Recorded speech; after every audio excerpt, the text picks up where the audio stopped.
guess we don't need to worry about you blowing our cover. Still, you gave me a real fright. I didn't know that's why you came looking for me. So, that stuff you said about admiring my performance, was that just because Odette was here? Did you actually mean it? Now you're talking. That's what I like to hear. Anyway, let me give you a quick rundown of how things work. Like I said, the Rokot is a covert organization, and we hide our identities. Members typically don't meet in person or even know each other's identities. This helps us maintain a high level of independence and secrecy. Because of this, members are basically free to decide their methods without constraints, so long as the outcome of any activity doesn't violate the organization's principles. After all, we don't have any ostensible contact with each other. This way, if anything goes wrong, no one else will be implicated. Beyond the freedom to choose how you operate, it's also your choice whether to act at all. We have plenty of members who have yet to take any action. In short, joining the Rokot in and of itself won't place any restrictions on your activity in Snezhnaya. There's a code of conduct you can read if it interests you. But basically, as long as you don't plan on using your anonymity to go around doing evil, you'll be fine. I tried reading it 5 or 6 times. Never made it all the way through. Even the most lackluster script makes for more interesting reading. Great. Then I'll go grab an official application form. Be right back.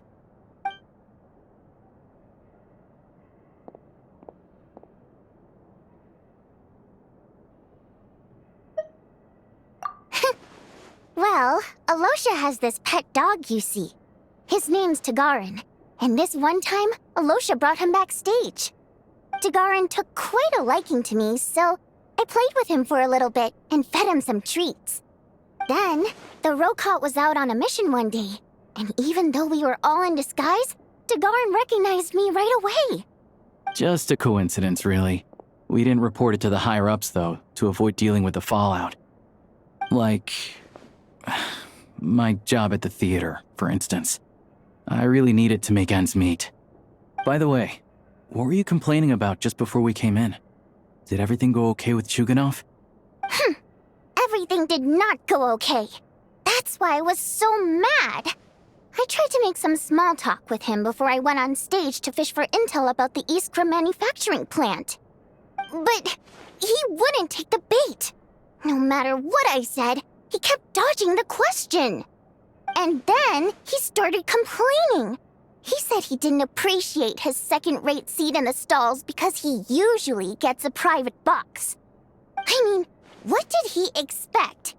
Everyone knows that if you want a box seat, you buy a ticket well in advance. But instead, he sends me a letter the day before the show when we're practically sold out. I had to juggle things around just to get him a half-decent seat, hoping he would appreciate the gesture enough to share some information.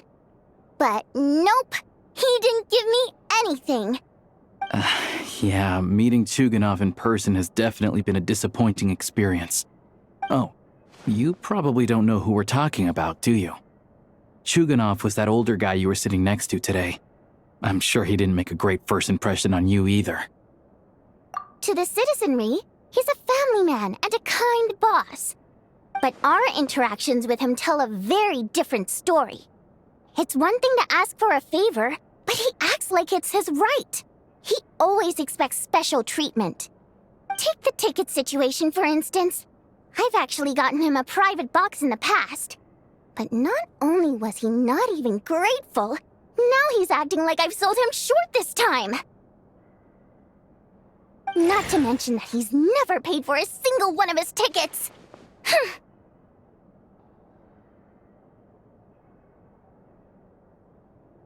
And another thing, if he's such a big family man, why doesn't he bring his wife and daughter to see the show once in a while? I've never seen them here, not even once. Calm down, Vodyanitsa. If you won't do it the easy way, we'll have to try the hard way. But first things first. Here's your application form. Go ahead and fill it out.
I'll need to make a few little tweaks here and there. But other than that, you're good to go. We'll hold on to this for you. All right. Now that we're officially Rokat comrades, I can tell you. Chukhanov is the target of our current operation. Recently, we've done some recon work at the Iskra manufacturing plant, which pretty much confirmed that their energy consumption is way beyond the legal limit. All we need now is some direct evidence to present to the Vetcha, so we can demand that they shut the plant down. That way, the Kresny Crystal can be allocated to where it's needed most. I was hoping he might let slip during one of our chats, but he's too tight-lipped. We'll have to find another way. I'm meeting another regular theater-goer tonight, Mitya. But Valeri's here too, and he's probably looking for Mitya, so he may end up being a no-show. Don't you worry. He must know how to dodge Valeri, or he wouldn't be showing up on time for every performance. Mitya is a renowned energy expert. Although we can't get any direct evidence of the excessive energy consumption at the plant, we can accidentally let the information slip to him. The authorities should take someone like him seriously.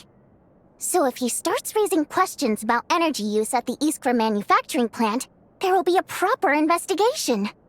Also, we're not allowed on site, but he has clearance. So all we need is his cooperation.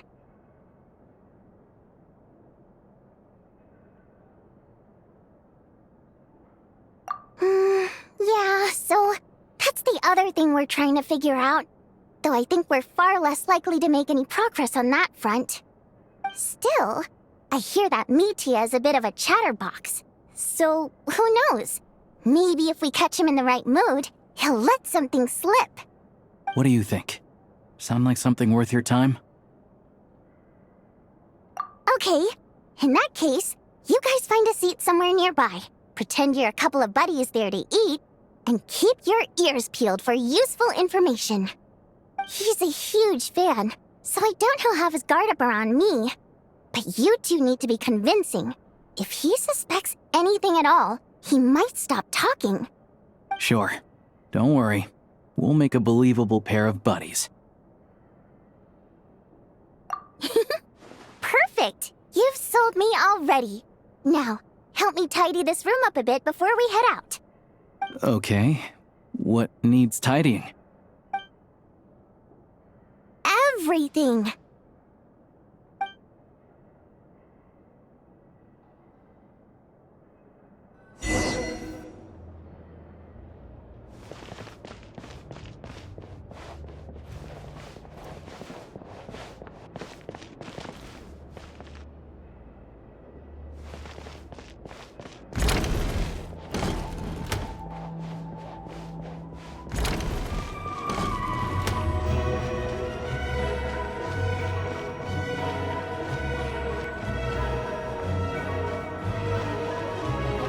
This time I have a full 10 lines.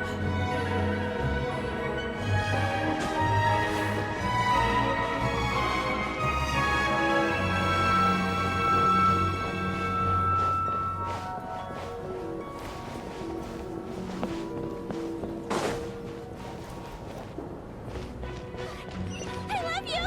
Oh, was that maybe a bit too over the top?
Yeah.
I'll keep this close.